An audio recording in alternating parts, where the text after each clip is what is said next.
Quelles sont tes racines et tes fondations? Alors, donc moi je suis pas du tout mésoise, hein, ça s'entend d'ailleurs. Je suis normande, moi d'origine, je suis née à Rouen, voilà. Euh, voilà, Rouen, la Normandie c'est sympa, mais bon, j'en- j'ai mon premier souvenir, ça devait être au collège, en cinquième, où à mon cours de français, c'est pas bien, hein, mais je regardais plutôt le paysage extérieur et je me disais, je resterai pas ici. Voilà, je savais vraiment, c'est jeune, hein, cinquième, hein, c'est 12 ans, hein, je savais que j'allais en partir de la Normandie. Et c'est ce que j'ai fait. Voilà, j'ai deux frères, un papa et une maman, voilà. Malheureusement, j'ai subi le divorce de mes parents.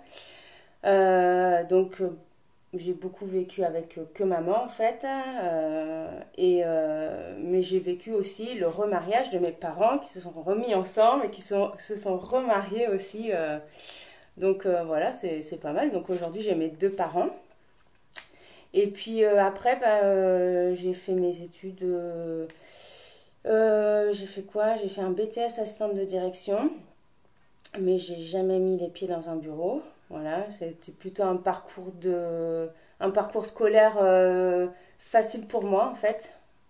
Et puis comme j'avais mon BAFA, en 99, je suis partie, j'ai commencé les saisons. Voilà, c'était ma façon. Enfin, je cherchais comment partir de la Normandie en fait, et en faisant les saisons, je me disais bah voilà, c'est comme ça que je vais partir de là-bas. Et voilà. Et donc j'ai enchaîné les saisons, saison d'été, saison d'hiver. Qu'est-ce que tu peux nous dire de plus sur tes parents? Mes parents. Euh, bah, voilà, mes parents ils sont sympas. Euh, Mes parents, bah, je les vois vieillir, alors ça fait bizarre quoi quand même de voir ses parents vieillir, parce que du coup on se voit aussi vieillir, alors bon, ça fait un parallèle un peu bizarre. Mais ils habitent plus en Normandie depuis 4 ans maintenant, je crois. Ils sont descendus aussi dans le sud. Voilà, ils habitent à une demi-heure de chez moi. Donc je suis contente de les avoir à côté de moi quand même parce que surtout les voyant vieillir en fait, on préfère être à côté d'eux quand même parce qu'on se dit bon, de quoi va être l'avenir à 700 bornes, plus de difficultés pour agir s'il se passe quelque chose. Donc voilà, je les sens heureux. Donc voilà. Ils sont à la retraite? Oui. Qu'est-ce qu'ils faisaient comme profession? Alors, maman était assistante maternelle pendant longtemps. Ce qui fait que, bah, en étant en plus maman solo avec trois enfants, c'était. Enfin, trois enfants, je vous dis trois enfants, mais en fait, il y en avait quatre parce qu'en étant assistante maternelle, elle a eu en charge la DAS lui a confié un petit qui est arrivé à la maison, il devait avoir 2 ans, il est parti, il avait l'âge de 18-20 ans, quoi. Enfin, voilà, quoi, l'âge de faire sa vie. Donc, assistante maternelle pendant longtemps. Après, elle est. Après, qu'est-ce qu'elle a fait? Elle a intégré une entreprise, en fait, qui était dans le pharmaceutique. Voilà, et papa, jamais vraiment électricien, je crois, voilà, mais pareil dans une entreprise pharmaceutique. Donc voilà, je crois que c'est ce qu'il faisait en fait. Qu'est-ce que tu as appris d'eux? Qu'est-ce que j'ai appris d'eux? Déjà, j'ai appris que je voulais pas avoir le même chemin de vie qu'eux par rapport au divorce.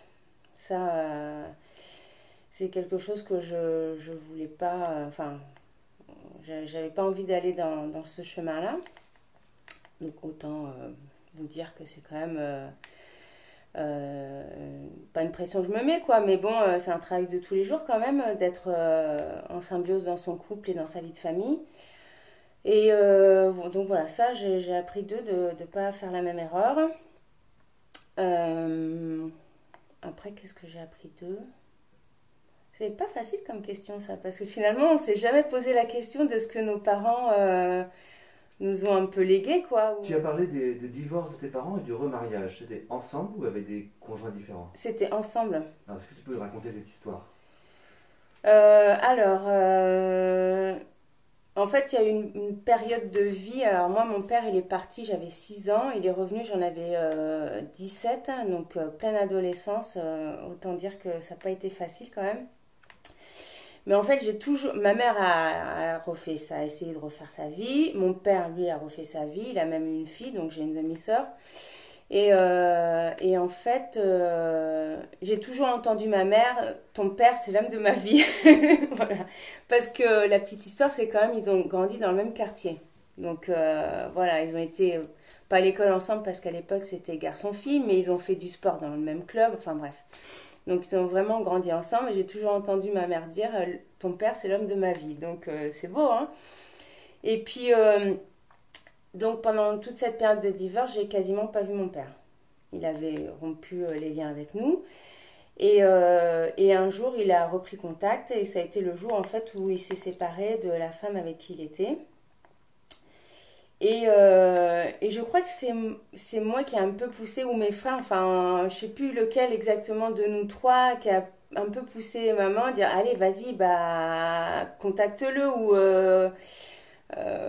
enfin, fait la démarche peut-être de le revoir, tout ça. Et puis, bah, de fil en aiguille, ça s'est fait. Et puis, il y a eu le remariage. Mais alors, la date, je saurais. De toute façon, je suis pas date, donc je pourrais pas vous dire quelle date. Mais on était contents. On était contents pour eux qui se remarient ensemble, quoi. Non, ah non, ça n'a pas été simple hein, quand même. Il y a eu presque 10 ans, 10 ans sans le rapport avec le père, l'homme aussi.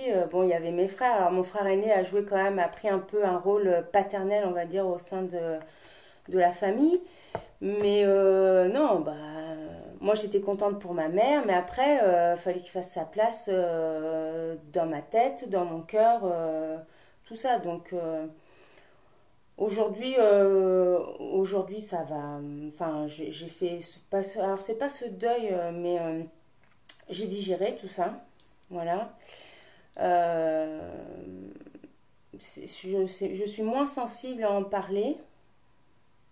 Je pense que je serais déjà en train de pleurer d'ailleurs. Même si c'est pas non plus quelque chose d'hyper facile quand même à aborder. Hein. Mais non, c'est. Ouais, je crois que je lui ai pardonné en fait. Voilà, parce que chacun est, enfin, on est tous humains, on peut tous faire des erreurs. On n'est pas parfait et ça reste mon père, voilà, avec ses défauts, ses qualités et non, non, oui, c'est cette période-là, ça y est, je l'ai digéré. Mais non, ça n'a pas été évident. Hein, pour rappel, mon père faisait l'écart. Donc il y a des semaines où il rentrait tard le soir. Et alors c'est ma mère qui m'a fait la remarque, parce que moi, évidemment, je faisais les choses complètement inconsciemment, je pense. Et en fait, j'allais toujours me coucher 5 minutes avant qu'il arrive. Et ma mère, une fois, alors j'avais 18 ans peut-être, enfin, je crois que j'étais au lycée. J'étais au lycée, oui. Et ma mère elle me dit, mais tu sais, tu t'en vas toujours avant que ton père rentre du travail, avant qu'il arrive. Ou même parfois, je crois que j'entendais la voiture arriver et je disais à ma mère, je vais me coucher. Donc vraiment, j'avais pas envie, en fait, inconsciemment, de le voir, quoi, hein, très clairement. Hein. Donc voilà, maman m'a fait ouvrir les yeux là-dessus et voilà. C'est des stratégies enfants qu'on met en place pour... Mais non, voilà, maintenant c'est passé et tout va bien. Vous avez eu cette conversation avec ton père ou jamais? Oui, alors du coup, ouais, mais alors mon père, pour qu'il parle, encore aujourd'hui, hein, c'est pas évident. Mais ouais, il est hyper introverti quand même, mon père. Alors, une fois, je lui ai dit, amène-moi au lycée, parce que je prenais le bus. Je lui ai dit, tu m'amènes au lycée. Et puis, tu sais, c'est l'époque où on est ado, on s'imagine qu'on va s'installer dans un café avec son père pour discuter, comme dans les films, en fait. Mais en fait, pas du tout, quoi. Voilà, et moi j'essaie, alors moi à l'époque qui avait quand même du mal à sortir les choses, parce que bon, c'est pas évident quand même à cet âge-là, puis j'avais aussi mon caractère un peu timide, un peu introverti aussi, et, euh, et bon, en face de moi j'avais pas forcément d'écho, quoi, donc bon bah, hein, ça fera ce que ça doit faire comme chemin, et puis voilà quoi. Quel enfant tu étais, toi? Très timide.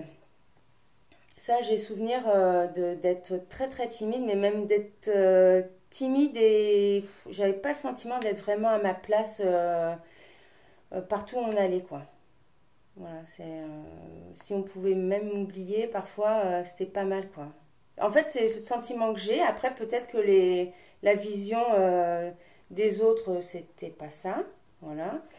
Après, en grandissant, je crois que j'étais un petit peu embêtante. Parce que souvent on me dit ah mais toi t'étais chiante hein, quand même. Voilà. Bon peut-être que je m'affirmais aussi hein, tout simplement hein. Voilà. Euh, ouais timide. Après socialement j'étais très intégrée. J'habitais un quartier où en fait à l'école on allait tous à la même école et je traînais qu'avec des garçons. Voilà, c'est marrant d'ailleurs. Et on était un groupe de copains et ça je sais que j'étais ouais intégrée socialement au niveau de mes pères quoi, de mes copains. Voilà, j'étais la seule fille, j'étais la plus grande donc au milieu du troupeau on voyait une grande tige sortir du lot, c'était moi. Donc voilà, je me suis construit comme ça. Quels étaient tes rapports avec la fratrie? Quels qu'ils sont aussi aujourd'hui maintenant? Mes frères. Alors moi j'ai deux frères aînés. Bah, nos relations, alors mes frères ils étaient très très proches parce qu'ils ont à peine un an d'écart en plus. Ils sont tous les deux du mois de mars, alors même ils sont jumeaux on va dire pendant quelques jours. Voilà, donc eux, ils ont été toujours très proches, ils ont fait du foot ensemble, tout ça. Et moi, la petite sœur avec mes couettes, voilà, qui venait un peu mettre son bazar de temps en temps. Donc, mes frères ont été très protecteurs envers moi. Voilà, je l'ai toujours ressenti vis-à-vis du regard des autres aussi, des aînés en fait. Parce du coup, on a été même primaire, même collège. Au lycée, on a été un peu chacun dans d'autres orientations. Mais du coup, oui, quand je suis arrivée au collège, j'ai pas eu peur d'arriver. J'avais pas peur des troisièmes, quoi. Parce que mon frère était en troisième, d'ailleurs, mon dernier. Ludo était en troisième, donc il y avait tous ses potes, voilà. Donc ouais, je me suis sentie plutôt protégée par eux, quand même. Voilà. Et puis après, la vie fait qu'on s'éloigne un peu parce que on se construit chacun en dehors de ce noyau familial à la maison. Et puis donc moi j'ai quitté la Normandie, j'ai un autre frère qui est resté en Normandie. Enfin, mon deuxième frère lui est parti en région parisienne. Voilà, et puis aujourd'hui je suis beaucoup plus proche de mon frère aîné, voilà, qui habite Nice, donc on n'est pas très loin. Et aujourd'hui avec Ludo, il a coupé tous les liens avec nous, donc avec mon autre frère, avec mes parents aussi, il a coupé les liens, donc c'est la pièce manquante au puzzle. Si je t'élargis la fratrie à ta demi-sœur et alors je sais pas si c'est un garçon ou une fille que ta maman a élevé. Oui. Alors, Jeannot, enfin voilà, il s'appelait Jean, mais on l'appelait Jeannot, voilà. Pareil, il a coupé les liens. Voilà, il s'est construit aussi. Je pense que pour lui, il y a eu des choses pas évidentes parce que il connaissait sa mère. Mais son père, il savait pas qui c'était du tout. Donc, je lui en veux pas parce que je pense que c'est difficile de se construire dans une famille parallèle et construire sa propre famille. Et puis, enfin, voilà. Donc, il fait sa vie. Peut-être qu'un jour, le chemin nous remettra sur la même route. Donc, voilà. Et puis, ma sœur... alors, excuse-moi, Julie, si un jour tu vas voir cette vidéo, mais j'ai rien contre elle, mais c'est pas ma vie. Enfin, c'est pas ma vie, quoi. Voilà, quoi. Aujourd'hui, j'ai rien contre elle, vraiment, quoi. Mais quand je la vois, j'essaye de passer un moment. Enfin, quand elle va chez papa et maman, j'essaye d'aller la voir, de passer un moment avec elle. Mais j'ai pas d'affinité, j'ai pas tout ça. Voilà, mais j'ai rien contre toi, Julie.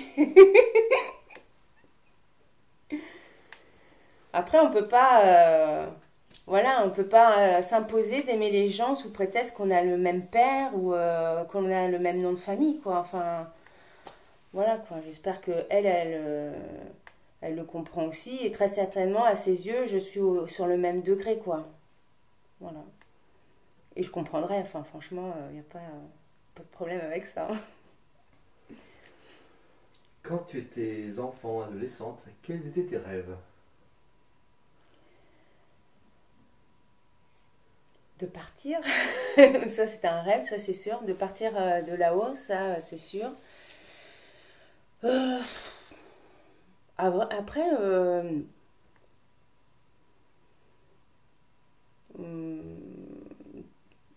d'être heureuse, ouais.